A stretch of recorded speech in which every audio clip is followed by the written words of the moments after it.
I'm going to show you guys how to make a completely AFK loot farm at any place in Hytale. But before we get into that, consider subscribing. You can always unsubscribe later if you don't like the content. So first things first, you want to pick your structure. It could be any. You could do it in any biome depending on what you need. If you need the blue scraps, you could do a big one in the snow biome. If you need the red ones, you could do a tier 4 biome. But I'm going to do it in just this one because it has a lot of mobs and to show you guys. Quickly, you have to figure out where they spawn. If you're in survival, it can be a little hard. But if you're in creative, you could just turn on show entity markers. If you want to do this in your survival world, just make a copy of the world and then mark down all the spawns and then use the screenshot to correspond. So what I'm going to do first is find some spikes. Doesn't matter which ones. And then you want to find all the spawns of the mobs and you want to trap them in a diamond shape, just like this. Go to every single spawn, diamond shape them. It doesn't matter if it's directly on the spawn. It is perfectly fine. Higher level areas might require more spikes or less, depending on how much health the mob has. And I'll be back once I trap all their spawns. Okay, I believe I have every single possible spawn blocked off with the spikes. Now, you can also go under the map with collision off to see spawns you missed. I missed this skeleton knight as well as this one right here. Turn collision on and off. It's just F3. Okay, now that we have all this set up though, we can now farm this if we wanted without AFK, and I'll show you how to do that. You just want to back up from it until you're out of render distance, basically about that far. Then you want to set up a bed, take the bed, set the time to night, but you would just be waiting if you're in your survival world. Go ahead and take a little sleep. There's a very important part here. You do not want to fly or anything back to it because it kind of renders based on where you are in the world. So like if you're floating above it, you kind of miss the triggers for the spawn. So you just want to run back up to it like you normally would.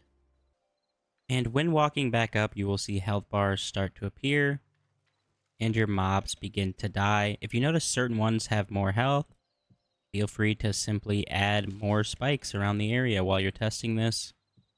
The more spikes, the better. The only thing is it makes it harder to loot. They also all have designated paths. So you see this guy has an arrow. He'll always spawn facing this and then rotate here to look out. But you'll see most of the guys, the spikes were just enough and they died. Also, if you ever see these arrows, that is the mob's path. So this one would spawn facing this way, walk through here, hit this arrow, look over here, come back, etc. But as we can see, majority of them ended up dying. This guy didn't. We'll add another spike right here. Almost all of them died. It's very important that you walk back. You don't fly or do anything. This guy instantly died. Yeah, so all of them died except those two. We could check under the map real quick to make sure. Yep. All of the spawns were hit fully and they died. So now I'm going to show you guys, if you're a high tier Hytale player, how you could farm this AFK. So say your base is, I don't know, a couple hundred blocks away, like I have this thing here. Then you would want to set up a nice little rail cart. Okay, go away, cow, thing, rabbit, whatever you are. But the main thing you want to make sure when you're building a rail is you do not want to put blocks in their pathways of where they're going to spawn. That will actually mess up their spawns. They will be unable to spawn. For some reason, this game cares a lot about where they spawn and what's interrupting them. So now we're going to go all the way back and start our rail all the way across. This should be very easy. But like I said, in survival, this is going to be a grind, but it should be worth it. Also, guys, keep in mind, this isn't the only farm I'm going to be showing. We have a bunch more. And just like that, I'm just dropping all these rails down. Luckily, in Hytale, you don't need powered rails or anything. It's just standard rails all the way along. And you can kind of move your spikes to where they work around your rail. Spikes do not interrupt their spawn or their path at all. So you want to spike around your path in case they're not dead when you get there and they try to target you. So then on your next lap, you will be able to pick up everything.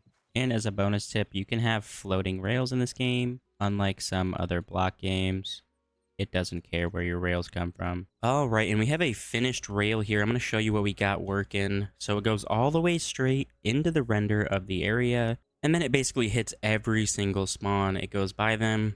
We're just going to need to test if it works. Because I actually haven't fully tested if a rail this long will work. But I have tested the manual walking up over and over again. So let's go ahead and sleep. And let's test this in survival because why not? So we just get in our rail cart and... Whoa, we're on the wrong side. Alright, we're in our rail cart. See some rabbits. Now the big thing will be is if they spawn while we're rolling up, which they should work the same as being on your foot. Let's go real slow. See if anything's spawning. Not seeing anything. Let's see if we take any damage from these spikes. Oh, beautiful. No damage from any of the spikes. I wish it would just go full speed ahead the whole time, though, to be honest. Not make you hold W the whole time. See if this part works. This part's kind of sketchy. Ooh, ooh, ooh, ooh. Okay. And then this should just take us all the way back.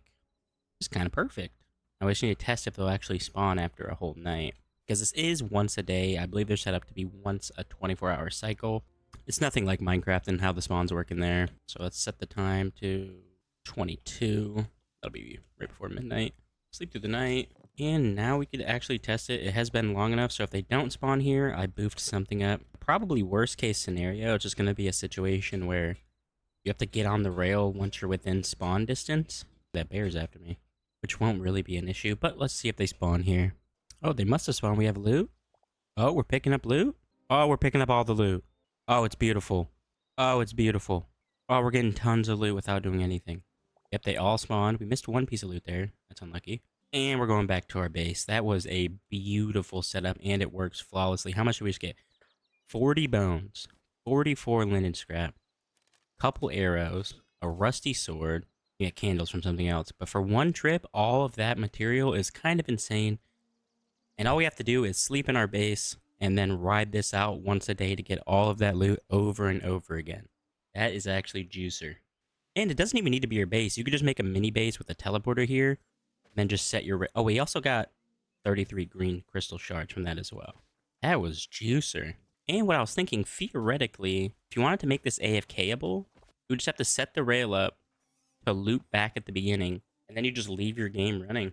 It'll take longer for night, obviously, but if you have your nighttime like sped up in the settings to like 2x, the days will pass faster, and you'll be able to just loop around over and over again with your rails and keep picking up the loot and then come back with it. So let's go over some of the places this will work at. So it's basically any place where there's spawn. So this technically counts as Frost March Tundra. So these guys wouldn't drop linen scraps. They instead would drop, I think, Shadow Weave. And then the tier 4 area would drop Cinder Cloth. But also, if you do it in a higher level area, you'll have a higher chance of like the tier 4 area. There's no villages on that island though. You'll have a higher chance of getting like high tier gear like the rusty steel sword we got. It obviously would be better than a rusty steel sword. It might be something like thorium or something like that. Another one I found that's super easy to do as well is when you come to this place to do this, you can see this guy's spawn is always right here. You could literally just set this up and do the same exact thing. You could set up a rail if you want to AFK it. Obviously, it's slower because it's one guy, but that'll be able to farm emeralds, cobblestone. Yeah, I'm pretty sure just emeralds and cobblestone over and over again off of this guy. And then on top of that, if you go down underground, you could do that to the spawns here. More importantly, you could do it to these golem fire steels. You could set up on their spawns. This guy's always going to spawn right here, so I could trap him. And I could once again set up a rail. And this should drop Essence of Fire. So that's an Essence of Fire farm and iron. He drops iron as well.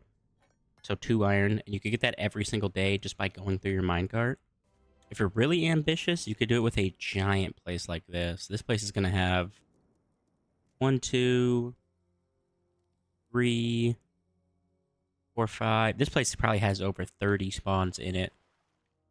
Okay, maybe even more than that. Maybe like 50 spawns. And you'll get tons of loot.